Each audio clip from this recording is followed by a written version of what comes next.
mee mucattii tana furmaanni gama keetin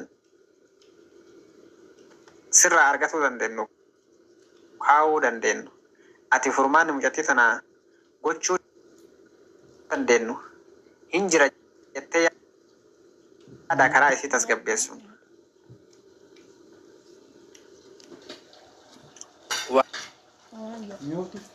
والله يعني اسمه قرت انا فاتنا والسوبس ده متي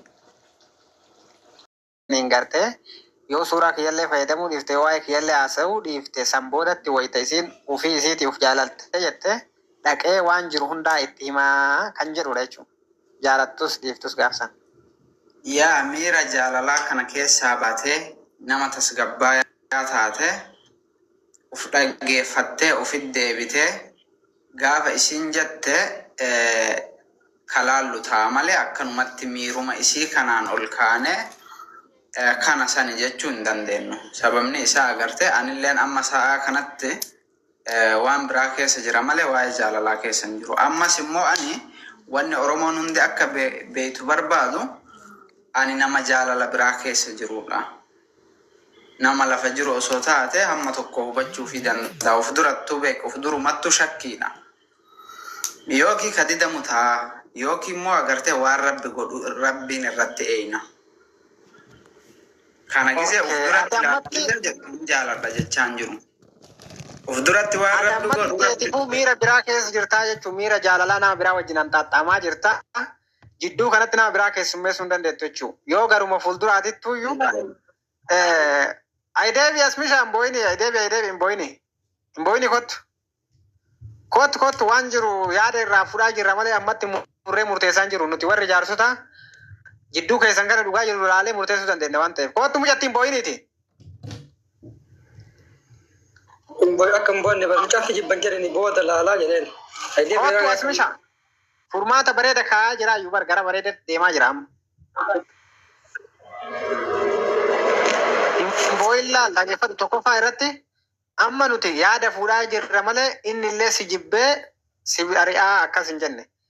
Tasgabbii kee barbaanna waan ta'eef miira boo'ichaa kana sirraa dhaabuu fa'i dhufne ati immoo daranuu boottee nullee nun boochise.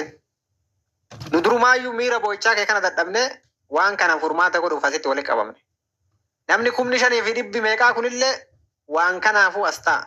Nama si jaalatu sii galee. Atillee akka sammuun keessatti dhagahame gaastirikiin saayikoolojii sammuu keetii eeguuf jecha itti argama. Anamma nama saayikoolojii barate waan ta'eef si hubadda rakkoo kee hundaa'u jechuudha.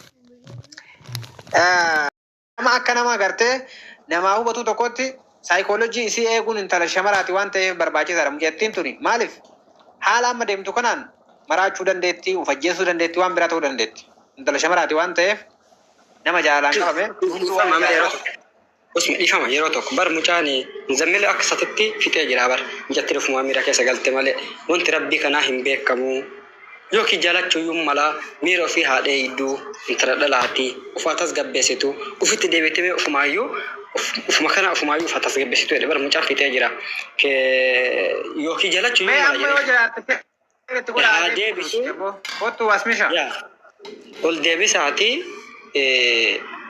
ufuma keetti iyyuu uflaale siin jedhe mucaan bar fixee fi jira waan si jibbe siin hin jenne mucaan kun si jibbe siin hin jenne ilaalla rakkoon qabu nama miira biraa keessa jira ilaalla siin jedhe jira ol deebii miira kee tasgabbeessi yookiin baruuf iftaan keessattuu mucaan kun ishi si jedhu mala namni kun nama wajjin jaalala biraa keessa jiran yookiin walii galanii nama saniin nama jaalala wajjin jiru kana yookiin walii galanii wajjin haasawanii dhufanii falasii ka'uu danda'an. Ati miira kee eegi kottu deebi asmishaa. Rakkoon qabu koo deebi. Muzammil ajaa jirti mucattiin mee laala aboo warri muteetarallee an argaan jiru. Aboo anillee agartee usme atummaan mana na yaamtee mucattillee akka bilookii jalaa baasu yeroo hedduu na gaafataa turte. Kanumaafin agartee anis ka dhufe malee agartee wallaahi osoo na dhukkubu gastii banee asirra taa'u jira. Mucattilleen buute laagaa agartee namni ammana baay'atu kun agartee dhimma namaatiif osoo taa'u namni nama gatelleen bu'u beete waan tokko taa'eetuma dhageeffata yoo dubbiin isin ta'iniif malee olii gaaffii fiiguun namni ijoolleen hin jiru. Illee itti goone yoo kan ta'e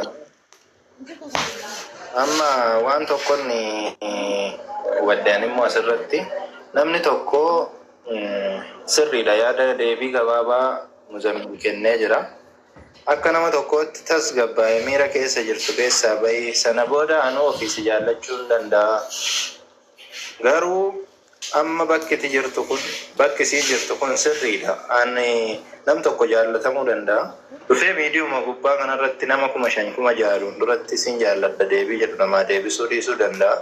Akkasittis jaalala ta'ee gaafii jaalalaas namaa dhiyaachuun sirrii dheedee nama iyyaanne keessaa isa tokko. Kanaaf isheen immoo hamma danda'amuun ishee qofa osoo hin taane namoonni waan akkasii keessa jirtan namoonni yaada akkasii qabu. Amma isheen kan ishee adduma waan akkana shakkaa turresi amma bo'anii kaanii irraa bu'uun immoo firaankii nutti illee fakkaachuu danda'a. Uummata 5,500 jala turee ishee ilaalaa turee ishee daawwachaa turellee uummanni illee shakkuu danda'a waan kana.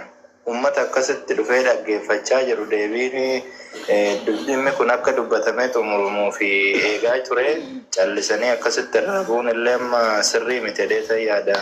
Asma yoo siif danda'ame kottu ol deebii wanti jiru haa dubbatamu. Ijoolleen hunduu hojii qabu Muzammilin dhukkubaa hunduu dhimma isaa dhiisee dhufee kan inni as ta'aruuf sababa keetiif. Ati immoo asirratti kan nama kana hunda dhiiftee Muzammil siif jedhee ka'ee rafuu wallaallee hojii isaa hojjetachuu wallaallee. Kanaaf nu dhiistee bu'uun kee sirrii miti waan ta'eef kottu ol deebiiti yaada qabdu ibsadhu ammallee carraa sii kennamitti fayyadami jedhee tan dhaamsa siif qaba obboleetti go. Galatooma. Yoo geeffatte usme Akkaawuntii kiyya kana hundeessu abdii dubbadhu. as biratti mucattii biraallee muzee biraallee waa hubannee jira.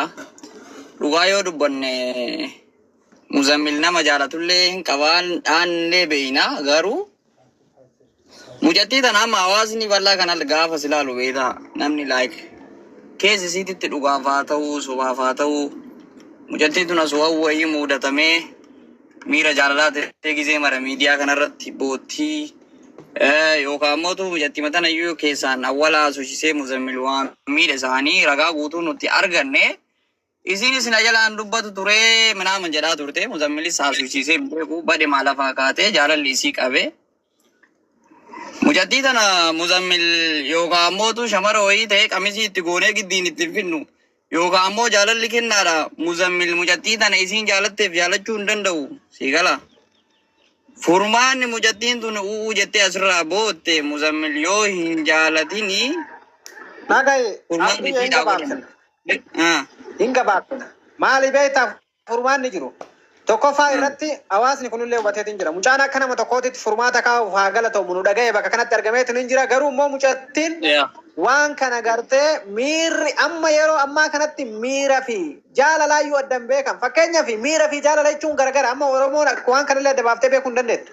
Mucattiin tun miira qabdii malee isaa amma kanatti jaalala qabdu. Jaalala jechuun namni tokko uf jaalatee awwalatti ka'ee nama jaalata. Mucattiin tun ufuu jaalataan jirtu miira isii ajaju kanaan deemuu malee booyuu malee nama gartee tasgabbaa'ee yaada gaarii ufitti deebi'ee uf amansiisee suutatti jaalala san illee nama dhiyeessee nama jaalatuu miti. Amma ka keessa jirtu miira. Miira jechuun immoo akka barbaade nama godha jechuun shayxaana sii galee jaalala jechuun immoo namni erga uf jaalatee tasgabbaa'ee boodatti nama jaalachuu danda'a. Kanaafuu Muzammil illee ka jedhe ufaa jaalattu awwala san boodatti rakkoon qabu jedhe. Amma immoo mucattiin tun waan kana hundaayyuu dhiitteetiniin keessaa baate asumaan mucattii tana yoo fira qabaatte yoo nama itti dhiyaatu jiraatte yoo geelee qabaatte gorsaa namoonni keessan itti dhiyaatan mucattiin tuni haa tasgabbooytu sammii ofiitti haa deebitu nullee obboleettii qabnaa intala shamaraati akkana of godhuun gaarii miti osoo irra gartee rakkoon tokko irra ga'e boodallee akka seenatii fi maqaa birallee akka namatti moggaafta waan beeynuuf waan kana dursinee dubbanne asumaan Oromoon hunduu baraa. Egalee mucattiin rakkoo biraa qabdi. Rakkoo guddaa wayii qabdi mucattiin. Wanni akkatti si ari'u jaalala qofaa miti natti hin fakkaanne. namni akkatti taa'uu hin dadhabu haga barbaade yoo nama jaalate namni tasgabbaa'ee taa'ee namni yaada sana osoo furuuf deemu jettee akkamii gastii keessaa fiigakko yoo dhimma biraa waan barbaaddu illee ka jiraatu taate namni taa'ee rakkoo waan jiru guutuu nama himu si galee kanaan alatti waan biraan barbaachisu kana booda fuuncattiin tun yoo waa taate itti gaafatama takka akka Muzammil hin qabne Oromoon guutuun beekuu qabdan waan dhumate. Tali shamara takka qabdu miirrillee akkana godhu taate ilmi dhiiraa baay'eetu jira walla geennee